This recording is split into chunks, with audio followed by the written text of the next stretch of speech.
പ്രിയപ്പെട്ട പ്രേക്ഷകർ, നമ്മുടെ സംസ്ഥാനം വിധി എഴുതാൻ ഇനി 10 ദിവസം കൂടിയേ ഉള്ളൂ. 85 വയസ്സിന് മുകളിലുള്ളവർക്കും ഭിന്നശേഷിക്കാർക്കുമുള്ള ഹോം വോട്ടിംഗ് ഇന്ന് മുതൽ ആരംഭിക്കും. നേരത്തെ അപേക്ഷിച്ചവർക്ക് ഏപ്രിൽ 4 വരെ ഹോം വോട്ടിങ്ങിന് അവസരമുണ്ട്.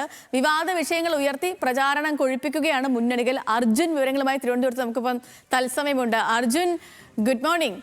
അങ്ങനെ തിരഞ്ഞെടുപ്പ് പടിവാതിൽക്കൽ എത്തിയെന്ന് പറയും. ഇനിയിപ്പോൾ 10 ദിവസം മാത്രമേ ഉള്ളൂ നമ്മളൊക്കെ പോളിംഗ് ബൂത്തിലേക്ക് എത്താൻ. പ്രചാരണമൊക്കെ തുടങ്ങിയ ഘട്ടത്തിലല്ല ഇപ്പോൾ നിൽക്കുന്നത്. മുന്നണികളുടെയൊക്കെ ഡീലിലും മറ്റ് കാര്യങ്ങളിലൊക്കെയായി സംസാരവും ചർച്ചയും. മാത്രമല്ല, നേതാക്കളുടെയൊക്കെ അങ്ങോട്ടും ഇങ്ങോട്ടുമുള്ള തുറന്ന പോർവിളികളും ഒക്കെയും കേൾക്കാം. അതും ഈ രണ്ട് മുന്നണികളെ നയിക്കുന്ന ആളുകൾ തമ്മിൽ, മുഖ്യമന്ത്രി പിണറായി വിജയനാവട്ടെ പ്രതിപക്ഷ വി.ഡി. സതീശനാവട്ടെ, അവർ നേരിട്ടുള്ള ഏറ്റുമുട്ടലിനും ഒക്കെയും വേദിയായിക്കൊണ്ടിരിക്കുകയാണ്. തിരഞ്ഞെടുപ്പിന്റെ അവസാന ലാപ്പിലേക്ക് കാര്യങ്ങൾ പോകുമ്പോൾ എന്താണ് സംസ്ഥാനത്തിന്റെ ഒരു പൊതു ചിത്രം, അർജുൻ?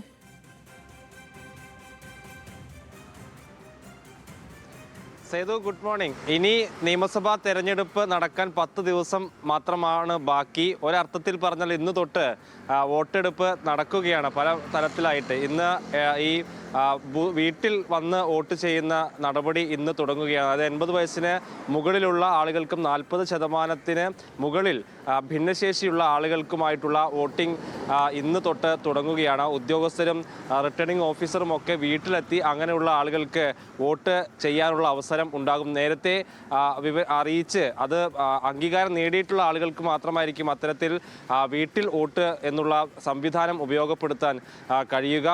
അത് ഇന്ന് തൊട്ട് ആരംഭിക്കുകയാണ്.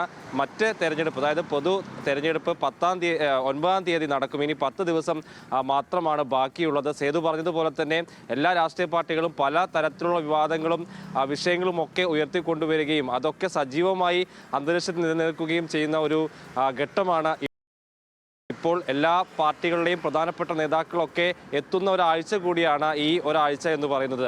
ഇപ്പോൾ പ്രധാനമന്ത്രി ഇന്നലെ എത്തി, വീണ്ടും അദ്ദേഹം എത്തുന്നുണ്ട്. രാഹുൽ ഗാന്ധി ഇന്ന് സംസ്ഥാനത്ത് പര്യടനം തുടങ്ങുകയാണ്. പ്രകാശ് കാരാട്ട് ഉൾപ്പെടെയുള്ള CPM-ന്റെ നേതാക്കൾ ഇന്ന് തൊട്ട് സംസ്ഥാനത്ത് ഉണ്ട്. അങ്ങനെ ദേശീയ നേതാക്കളൊക്കെ പങ്കെടുക്കുന്ന സജീവമായിട്ടുള്ളൊരു തെരഞ്ഞെടുപ്പ് ആഴ്ചയാണ് നമുക്ക് ഇനി മുന്നിൽ ഉള്ളത്. അതിനോടൊപ്പം തന്നെ രാഷ്ട്രീയ പാർട്ടികളുടെ പ്രകടന പത്രിക, അത് ഏറ്റവും പ്രധാനപ്പെട്ടതാണ്. അത് ഈ ആഴ്ച പുറത്തിറക്കാൻ പോവുകയാണ്. നമുക്കറിയാം, കോൺഗ്രസ് അവരുടെ ഒരു 5-ഇന ഗ്യാരണ്ടി തെരഞ്ഞെടുപ്പുമായി ബന്ധപ്പെട്ട് പ്രഖ്യാപിച്ചപ്പോൾ തന്നെ അത് വലിയ ചർച്ചയാവുകയും അത് എങ്ങനെ സ്വാധീനിക്കുമെന്നുള്ള തരത്തിലേക്കൊക്കെ ചർച്ച വന്നിരുന്നു. അവരുടെ സ്ത്രീകളിലെ സൗജന്യ യാത്ര ഉൾപ്പെടെയുള്ള ഗ്യാരണ്ടികളൊക്കെ വലിയ രീതിയിൽ ചർച്ചയാകപ്പെട്ടു. അവരുടെ പൂർണ്ണ പ്രകടന പത്രിക ഈ ആഴ്ച പുറത്തിറക്കും. അതിനോടൊപ്പം തന്നെ LDF-ന്റെ പ്രകടന പത്രിക അത് എന്തായിരിക്കുമെന്നുള്ള ആകാംക്ഷ പൊതുജനങ്ങൾക്കൊക്കെ ഉണ്ട്. അവർ മുൻപ് പ്രഖ്യാപിച്ചിട്ടുള്ള വാഗ്ദാനങ്ങളൊക്കെ നിറവേറ്റി അതിൻ്റെ പ്രോഗ്രസ് കാർഡൊക്കെ പുറത്തിറക്കിയ ഒരു രീതി നമ്മൾ കണ്ടിട്ടുണ്ട്. അതുകൊണ്ട് തന്നെ LDF-ന്റെ പ്രകടന പത്രിക എന്തായിരിക്കുമെന്ന് അറിയാനുള്ള ആകാംക്ഷയുണ്ട്.